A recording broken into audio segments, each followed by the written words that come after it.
Yang Maha Esa serta berakhlak mulia sebagai implementasi profil pelajar Pancasila. Namun untuk materi ini yang tadinya akan disampaikan oleh Ibu Nurul Kamila SPDI tidak akan disampaikan karena beliau masih melaksanakan isoma. Namun para peserta tidak perlu bersedih karena materi ini akan di-share nanti di grup PAIS ya. Seperti itu. Nah, untuk materi yang pertama yang insya Allah akan disampaikan oleh Bapak Nana Supriyatna SPDMM, yaitu tentang atau materi tentang guru profesional di masa pandemi COVID-19. Waktu dan tempat kami persilahkan.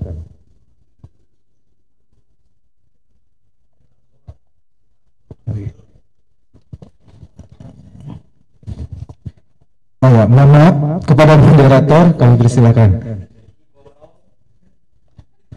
Maklum, ya biasa MC full.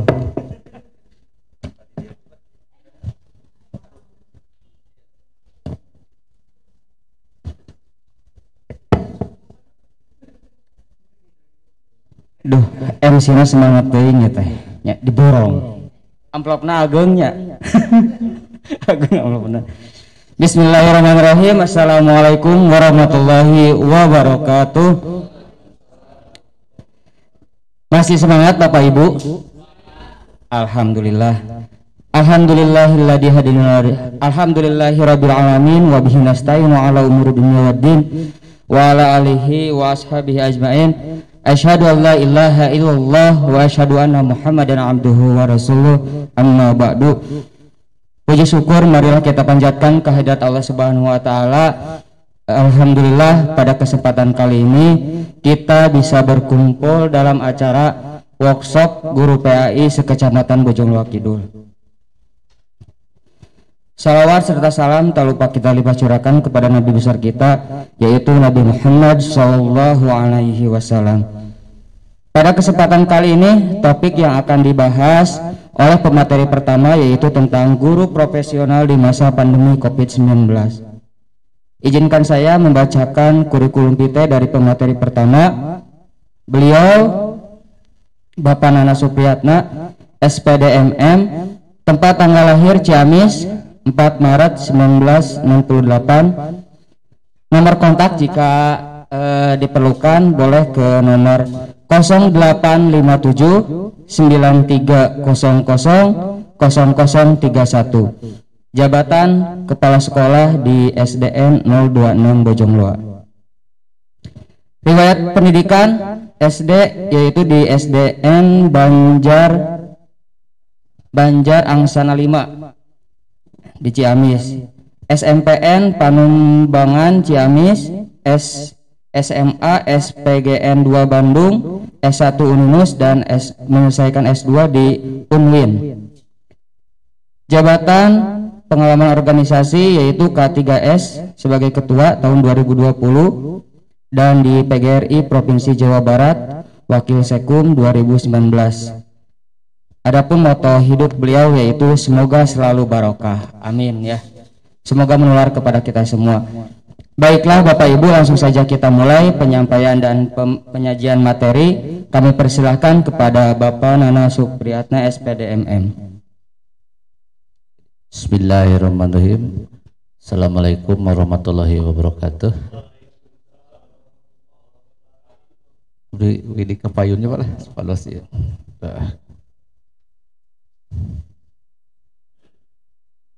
Baik Bapak dan Ibu, saya diminta untuk memberikan materi, menyampaikan materi. Ini bukan berarti saya menggurui, ini sharing saja ya, pengalaman waktu jadi guru, waktu sebagai kepala sekolah. Ini tema atau judul yang akan disampaikan pada kali ini adalah guru profesional di masa pandemi COVID-19.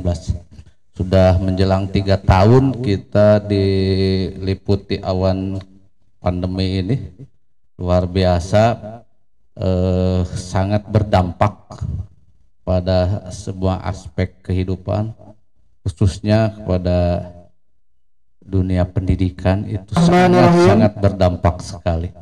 Next Pak Asep. Lewat saja ini Musdan. Nih profesional mas sering Bapak dan Ibu tahu ya, ada petinju profesional anu kaemut. Nah mun petinju profesional teh nu kumaha cenah, tak anu bayarana awis gitu ya. Muhammad Ali kan supaya. Nah ada beberapa definisi profesional dan Bapak dan Ibu saya yakin sudah tahu. Ini menurut para ahli. Yang pertama oleh Prayudi Atmo Sudirjo. Kenal tuh Bu? Entenya wios lah. Profesional itu adalah usaha menjalankan salah satu profesi berdasarkan keahlian dan keterampilan yang dimiliki seseorang.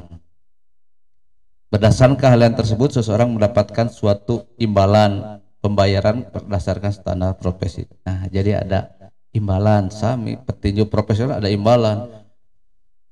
Itu ya. Kita juga kan profesional teh, karena kita juga dibayar. Hanya bayarnya benten gitu kan. Ada yang masih di bawah standar gitu. Tergantung status kepegawaiannya. Jangan berkecil hati bagi rekan-rekan yang belum sesuai dengan harapan, belum bernasib baik ya. Mudah-mudahan kedepannya bisa sama dengan yang sudah berstatus PNS. Yang kedua, menurut Nana Sujana sanes abdi tah sanes, profesional adalah pekerjaan yang hanya dapat dilakukan oleh orang-orang yang secara khusus disiapkan untuk pekerjaan tersebut, bukan oleh orang-orang yang mengerjakannya karena tidak ada pekerjaan lainnya. Nah, guru mah profesi ulah disamikeun sareng tukang cilok profesi. Naon profesina? Cilok, jalan cilok. Atau profesina naon? Artis. Ari profesi mah disiapkeun melalui pendidikan tahap aya sakolana heula. Tidak bisa sebuah pekerjaan dikatakan profesi lamun tidak melalui tahapan pendidikan dan lama itu bisa ngadadak. Artis mah ngadadak, profesinya artis ngadadak, tapi jangan artis tidak melalui kuliah keartisan. Ai guru mah pun harus melalui pendidikan profesi guru. Nah, itu waktu nanti lami Bu, tidak bisa mendadak gitu. Itu profesi baru dikatakan profesi. Next berikutnya. Nah, menurut UUGD, apa UUGD teh? Undang-Undang Guru dan Dosen. Sanes unit Guru Darurat nomor 14 tahun 2005 bahwa guru proses itu memiliki 4 kompetensi guru. Nah, di dalam UUGD itu guru itu mempunyai 4 kompetensi guru. Ini sudah melekat di dalam diri kita semua. Ada 4 kompetensi yang harus dimiliki. Yang pertama kompetensi pedagogik, yang kedua kompetensi kepribadian, 3 kompetensi profesional, dan 4 kompetensi sosial. Kompetensi pedagogik teh nu kumaha Ibu? Ya, jadi teknik atau penguasaan kita bagaimana cara menyampaikan pembelajaran kepada anak ya. Kemudian yang kedua kepribadian, itu menyangkut karakter seorang guru ya, harus bagaimana itu.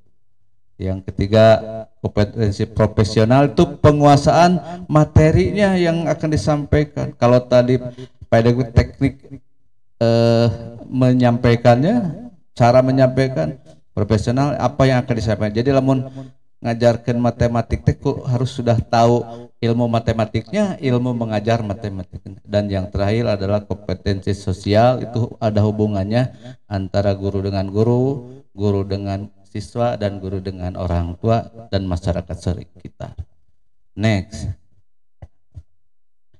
Ini Standar kompetensi guru menurut Undang-Undang Guru Nomor 14 Tahun 2005.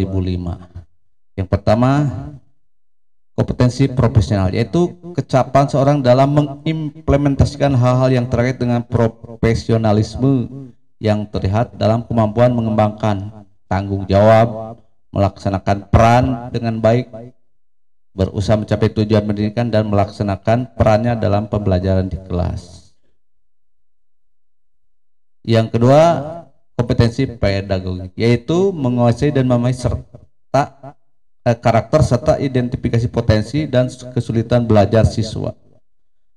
Guru harus mampu mengembangkan kurikulum sehingga mampu membuat rancangan pembelajaran yang menarik dan memanfaatkan teknologi dan informasi untuk kepentingan pendidikan. Kompetensi sosial adalah kemampuan guru dalam berinteraksi dengan orang tua, dengan siswa, serta rekan seprofesi dan lingkungan, baik secara langsung maupun tidak langsung. Sedangkan yang keempat, kompetensi kepribadian, yaitu menjadi teladan. Tadi karakter dalam diri guru yang menjadi teladan akan sikap-sikap positif. Nah, guru mah kedah janten teladan itu berat, Bu. Bukan hanya di sekolah, di kelas, tapi di rumah juga nya. Lamu di masyarakat, da guru mah jadi dicirian itu maksudnya jadi kemana? Lamun guru serba bisa, pantas da guru. Lamun teu bisa maunya guru. Nah, ulah yang disebut dua kali lah.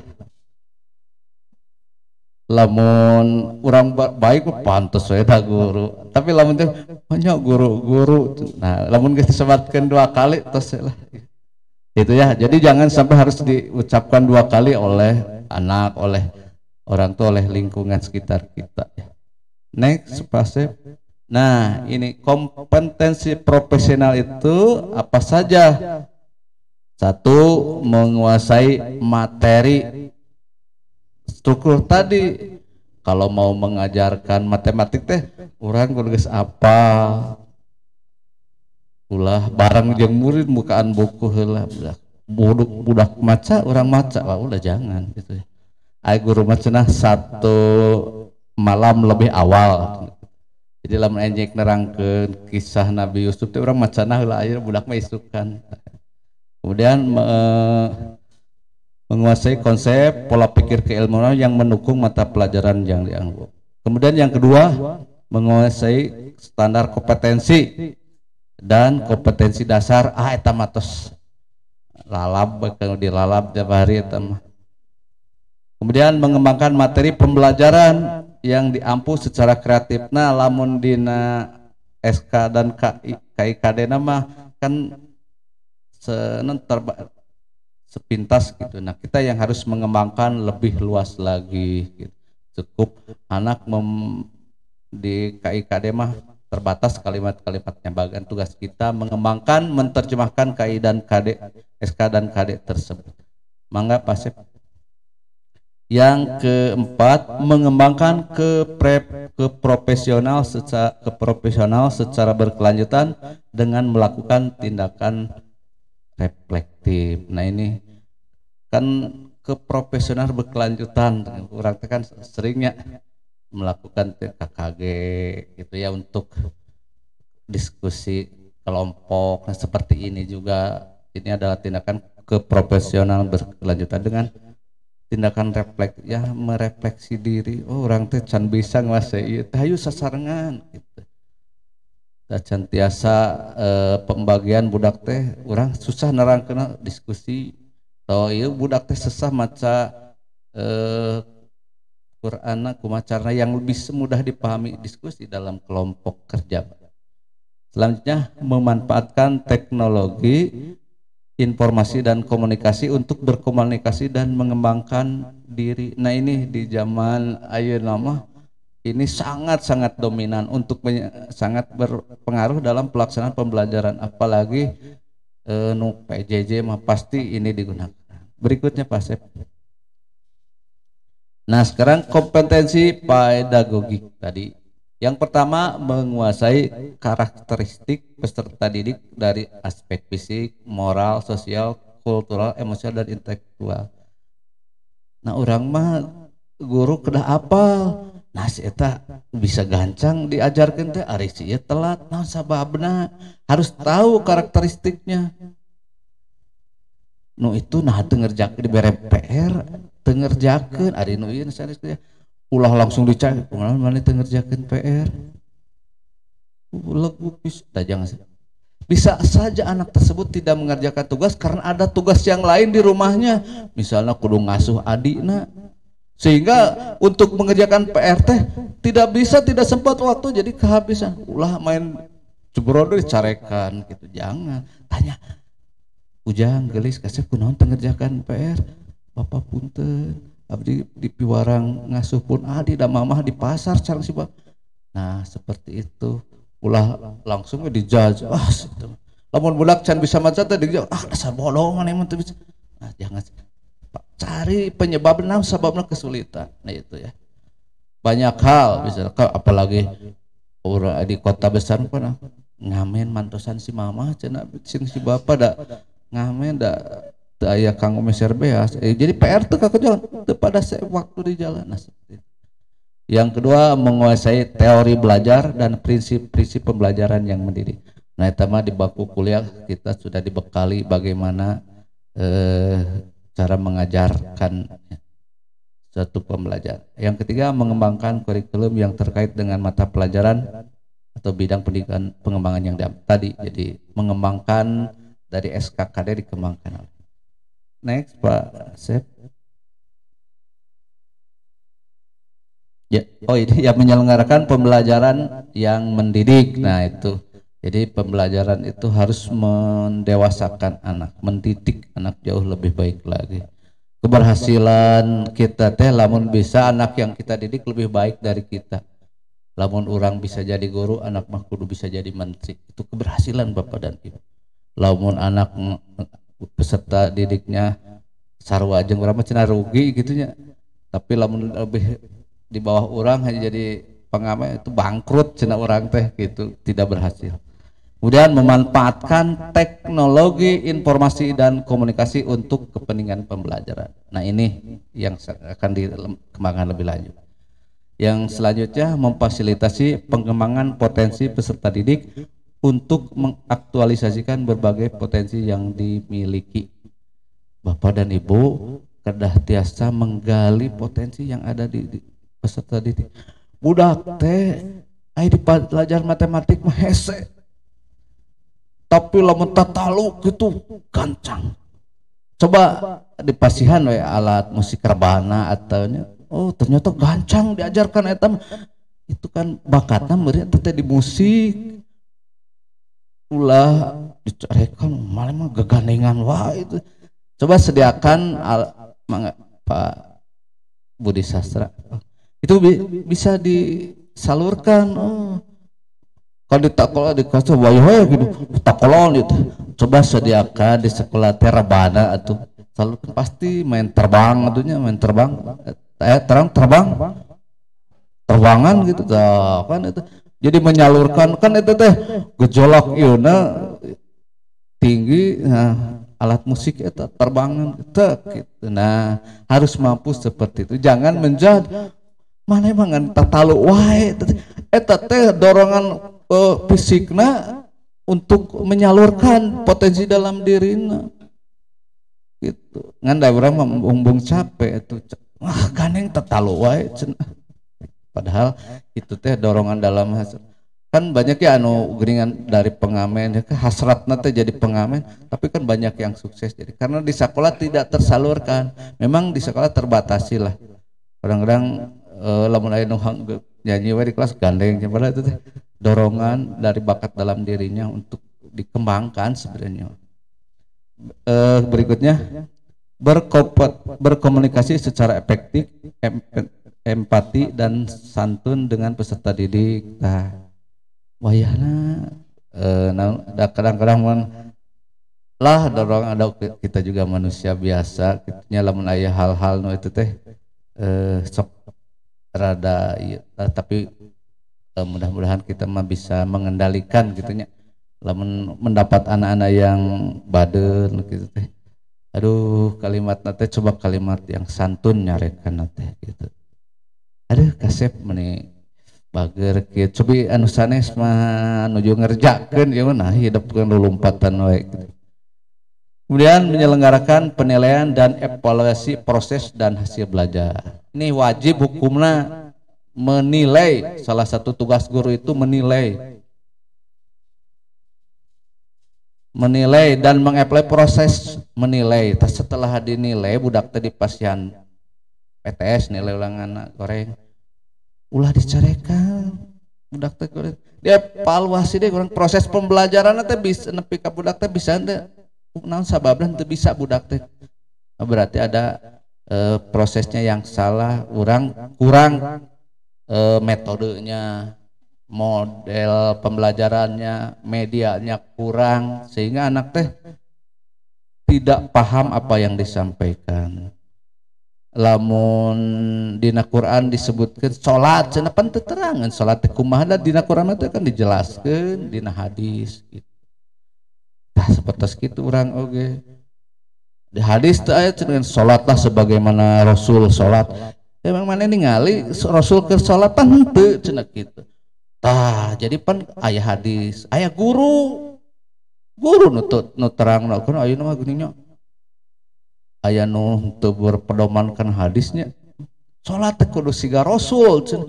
Emang ningali Rasul keur salat urang mah sabaraha abad bedana nya kudu ka guruna ka guru urang nu ngabimbing salat. Hadis oge kan kudu dibentuk diwujudkan dalam gerakan salat kan sok aya mah salat teh kudu siga Rasul cenah.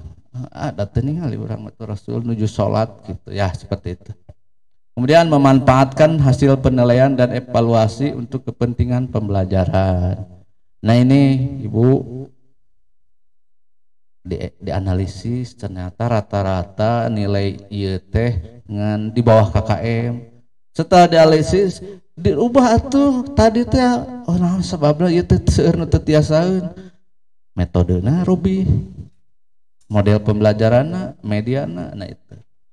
Jadi manfaatkan hasil penilaian tersebut untuk kepentingan pembelajaran. Ulah yumaningal punten teh di bawah KKM terus we kitu ngajar teh. Budak teh teu bisaeun maca tajwid teh geus disampikeun pon mah bisa jeung teu mah maneh. Terus we kitu deui kitu tidak bisa seperti atau make suara mikrofon atau ya aya kan enak mah pembacaan anu jelas gitu seperti itulah. Kemudian melakukan tindakan reflektif untuk peningkatan kualitas pembelajarannya seperti tadi itu. Kita abdi teh teu acan nguasai metode ieu belajar. Abdi teu acan biasa ngangge Google Classroom diajar. Nah itu seperti itu. Ya, berikutnya. Nah, saya akan menyoroti kompetensi profesional nomor 5 di poin 5 dan kompetensi pedagogik di poin 5 yaitu memanfaatkan teknologi informasi dan komunikasi untuk berkomunikasi dan mengembangkan diri serta memanfaatkan teknologi informasi dan komunikasi untuk kepentingan pembelajaran. Jadi eta 2 poin TIK untuk mengembangkan diri dan untuk pembelajaran ya itu penting, kita harus menguasainya dulu teknologi baru digunakan untuk pembelajaran. Ya berikutnya Pak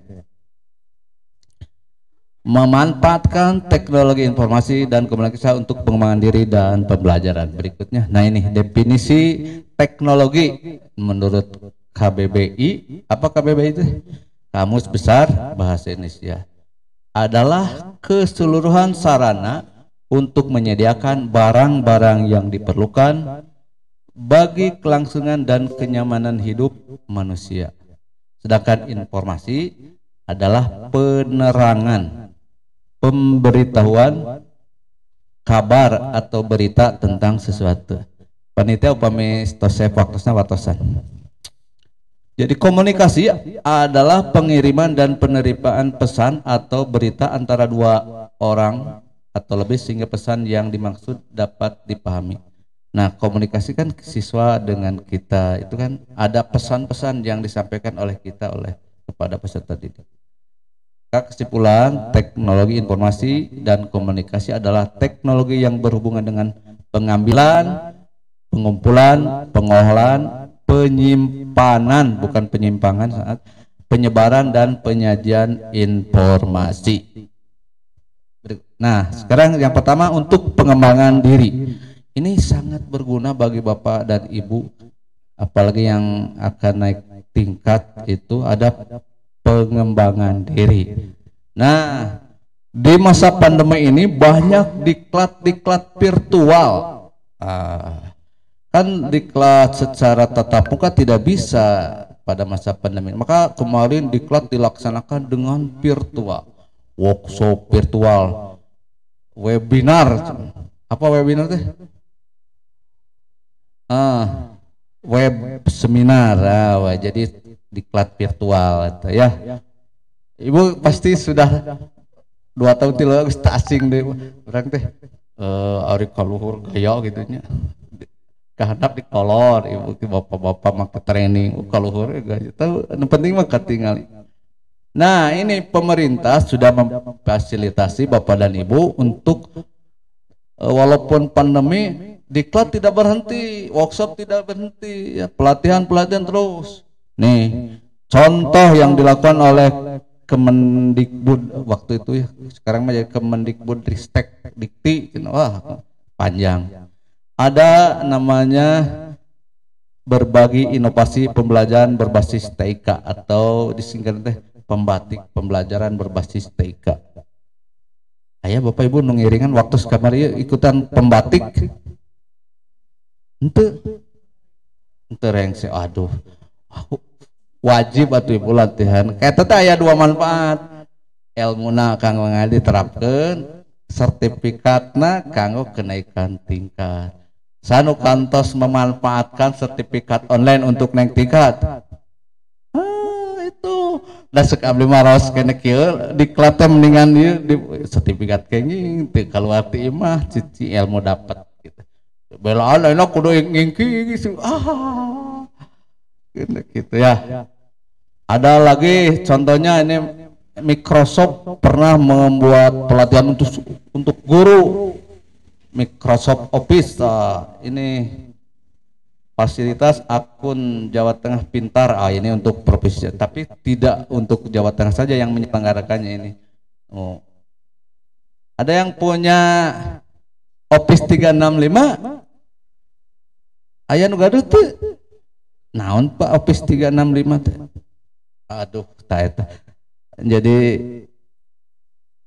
Office 365 teh sami sapertos Google Classroom nukar itu jadi di dalamnya ada siga Zoom gitu namanya teh Teams teh.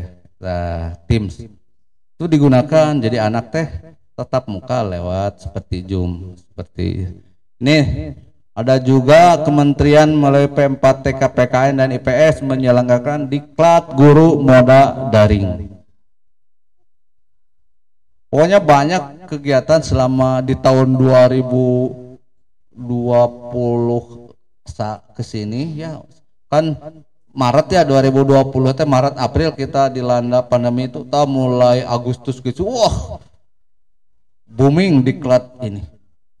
Nah, ini contoh kegiatan-kegiatan yang diselenggarakan ini pengembangan diri ada jadwal ini angkatan 1, 2 pembatik itu benar. Bapak ikutan yang mana itu dari jadwal ini? Ada yang ikutan tidak? Teu aya.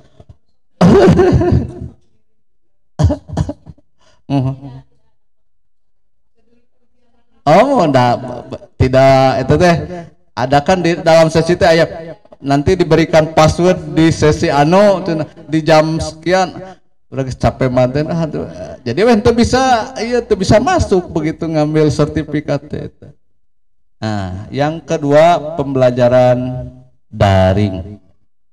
Definisi pembelajaran daring merupakan pembelajaran yang dilakukan tanpa melakukan tatap muka tetapi melalui platform yang telah tersedia.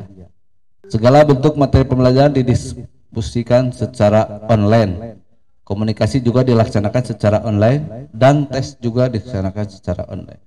Jadi tanpa tatap muka teh tapi padahal kan menggunakan Zoom itu tatap muka ya, hanya meren tidak fisiknya tidak kelihatan, hanya wajahnya saja gitu ya. Nah ini Bu, platform yang digunakan ini booming di tahun 2020-2021 dan sekarang booming, ada YouTube. Bapak dan Ibu kalau melihat silakan kunjungi YouTube SDN 026. Itu hampir selama pandemi itu sekarang sudah di subscribe sebanyak 1.580-an. Diisi oleh materi-materi dari Bapak Pang Seurem itu tipe Ustadz Asep, pelajaran agama luar biasa hebat. Di Bojongla diwajibkan semua guru harus membuat konten untuk YouTube. Ibu Haji Tin wae nu tos sepuh ngajar dina itu, aduh ini wah aneh awatas ninggalin tapi ada Ibu Haji Heni, terus anu tos usia-usia itu mengajar di shooting di YouTube, alhamdulillah. Kemudian ini belum, jangan dulu. Nah, Microsoft 365 ini kalau berbayar Ibu mahal. Ibu kalau ikut kursus mah dapat gratis. Gratis, mun berbayar mah langganan 1 tahun bisa lebih dari 1 juta.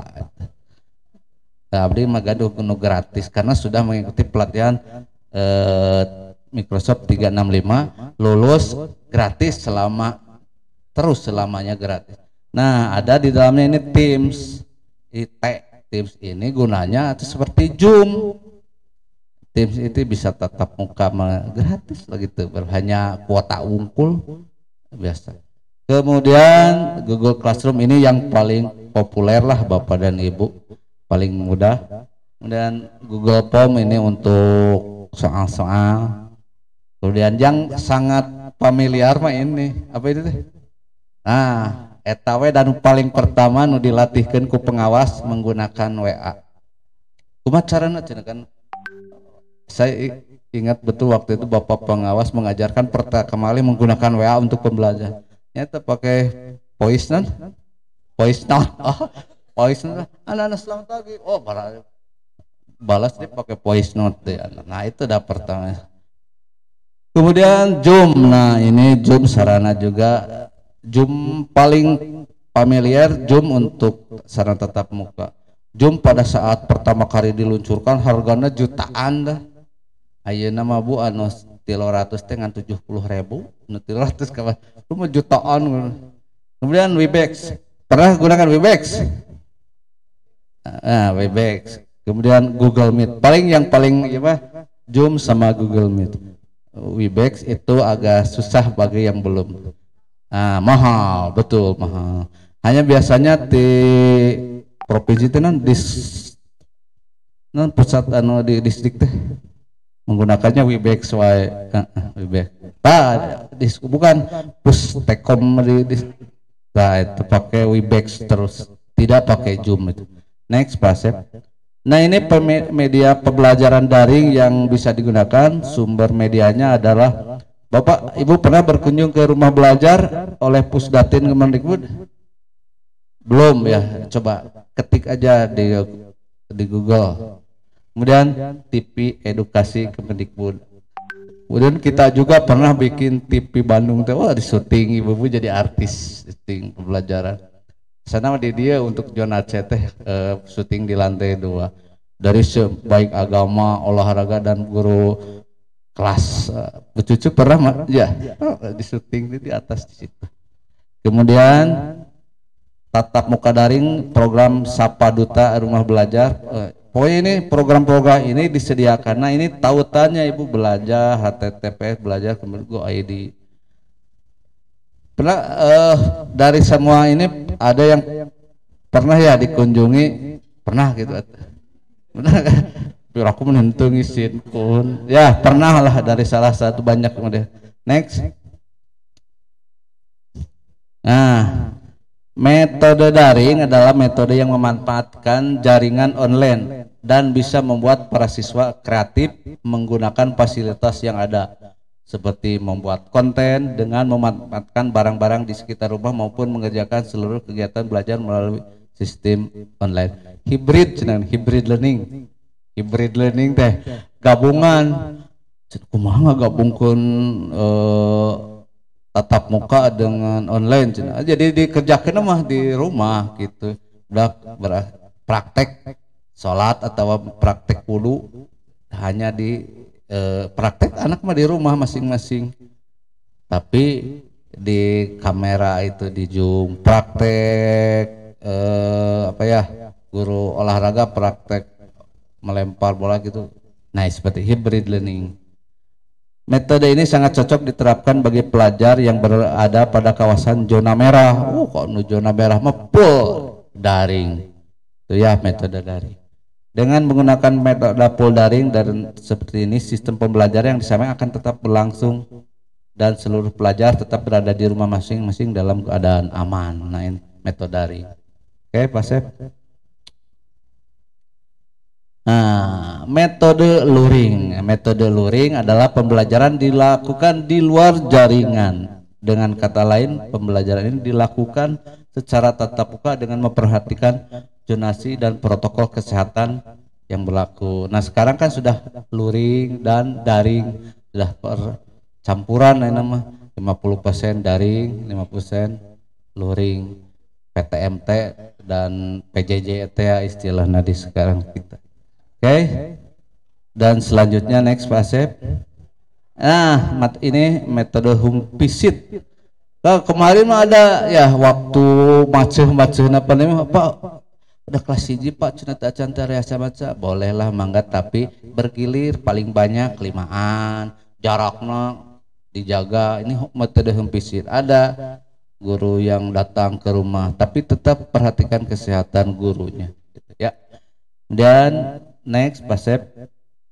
Nah, metode blended learning. Nah, ini metode ini yang gabungan ya antara nama hybrid dan hybrid learning, antara luring dan daring. Metode menggunakan dua pendekatan sekaligus, yaitu sistem daring dan tatap muka melalui video conference. Ada ya yang sekarang mah ada platform baru namanya Moodle. Itu sama seperti bisa seperti tips, ada tatap muka gitu ya. Jadi meskipun pelajar dan pengajar melakukan pelajaran jarak jauh, keduanya masih bisa berinteraksi satu sama lain. Metode ini efektif untuk meningkatkan kemampuan kognitif para pelajar ya. Oke, lanjut. Nah, metode pelaksanaan BDR. Yang pertama, pembelajaran jauh dalam jaringan atau online atau daring. Yang kedua, pembelajaran jarak jauh luar jaringan atau luring. Ini tos aneh Bapak dan Ibu sudah menguasai ya. Kalau bahannya lamun daring mah medianya itu pasti kudu aya kuota. Aya nama kuota teh mane dominan dalam pembelajaran. Tidak ada kuota tidak bisa belajar. Ya. Beda lagi dengan luring. Nah, luring mah bisa menggunakan televisi, radio, modul yang di UT kan modul, sering pakai modul. Kemudian bahan yang lainnya termasuk alat peraga dan media belajar dari benda di lingkungan sekitar. Next. Nah, dalam pembelajaran ini ada peran pendidik, peran siswa, dan peran orang tua. Nah, sekarang peran pendidik. Pendidik memfasilitasi pembelajaran jarak jauh secara daring, luring maupun kombinasi keduanya sesuai dengan kondisi dan ketersediaan sarana. Nah, dalam pembelajaran ini, pembelajaran pendidik harus satu, membuat mekanisme untuk berkomunikasi dengan orang tua atau wali dan peserta didik. Dikomunikasikan di grup WA teh, Pak, aya nama bade Zoom, Bu, bade Zoom, mohon dibantu anaknya disiapkan. Nah, yang kedua, membuat RPP yang sesuai dengan minat dan kondisi anak. Kemarin mah RPP darurat ya, gitu, kurikulum darurat. Wah, teu paranjang teuing. Da susah nerang dina eta mah. Jadi RPP salembar teh bener kamari mah. Yang selanjutnya menghubungi orang tua untuk mendiskusikan rencana pembelajaran. Da tetep kedah aya didampingi. Ulah diantepkeun budak keur diajar sareng guruna diantepkeun ditinggalkeun. Angger ditutup we kamerana teh. Kemana tah? Kemudian memastikan proses pembelajaran dengan lancar. Pertama persiapannya dulu, kemudian lakukan refleksi. Jadi lamun nuju diajar wayahna kamera tidak boleh ditutup atau dimatikan misalnya. Menjelaskan materi yang diajarkan serta memfasilitasi tanya jawab itu mah biasa, harus siapkan atau diberi waktu untuk berdiskusi. Bila tanpa tatap muka, guru mesti berkomunikasi dengan orang tua untuk penugasan belajar. Nah ini lamun lewat grup WA mah ibu punten entong dibantos ke orang tuana itu misalnya. Kemudian mengumpulkan dan merekap tugas yang dikirim peserta didik dalam waktu yang telah disepakati. Tugas ini dikirimkan besok paling lambat misalnya jam 12. Muatan penugasan adalah pendidikan kecakapan hidup. Tugasan itu harus ada kecakapan hidup. Kemudian mengedukasi masalah pandemi COVID-19. Oke, next. Nah ini peran siswanya. Pertama, siapkan perangkat pembelajaran. Lamun belajar dari siapkan bukunya, siapkan alat tulisnya, siapkan media lainnya termasuk HP-nya, siapkan kuotanya. Kemudian pastikan peserta didik dapat berkomunikasi dengan lancar dengan guru. Ajak orang tua untuk mendukung proses pembelajaran. Tahu peminu teh dampingi ulah ieu mah. Jadi budak teh main game, main puguh nama gitu. Jangan seperti itu. Siapkan tempat di rumah yang cukup nyaman untuk belajar. Ulah diganggu ku adina gitu, adina canak heula. Kemudian pahami jadwal dan tujuan pembelajaran. Aktif dalam diskusi dengan guru, selesaikan tugas dari guru, ajak diskusi orang tuanya. Ya. Kemudian kumpulkan tugas, sampaikan ke guru atau orang tua jika ada kesulitan dan tuliskan rencana kegiatan belajar sesudah hari ini. Untuk besok siapkan apa saja. Oke. Nah, peran orang tua ini menyepakati cara untuk berkomunikasi dengan pihak sekolah. Jadi lamun mau menggunakan Zoom, siapkan HP-na, isian kuotana ke orang tua teh wayahna. Ulah emang apa tuh HP-na dianggo heula ku si bapana ngojek kewe cenah wengi ieu atuh mal tiasa.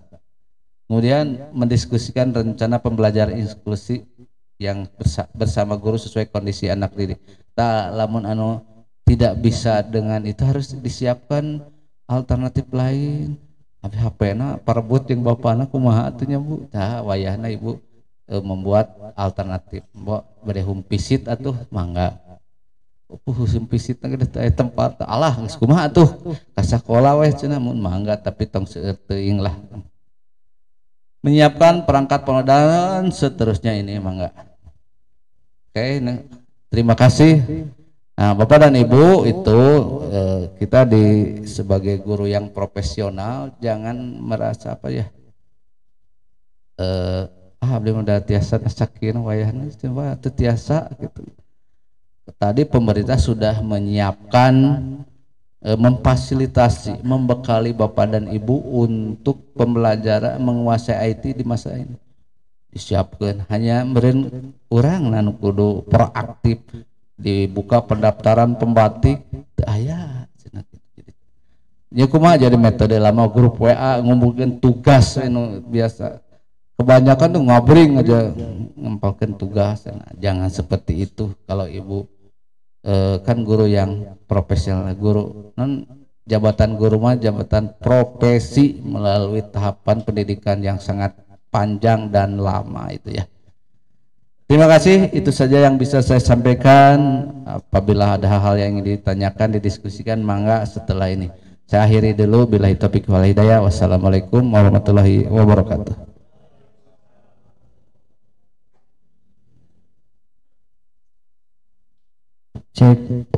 Terima kasih kepada Bapak Nana Supriyatna yang telah menyampaikan materinya.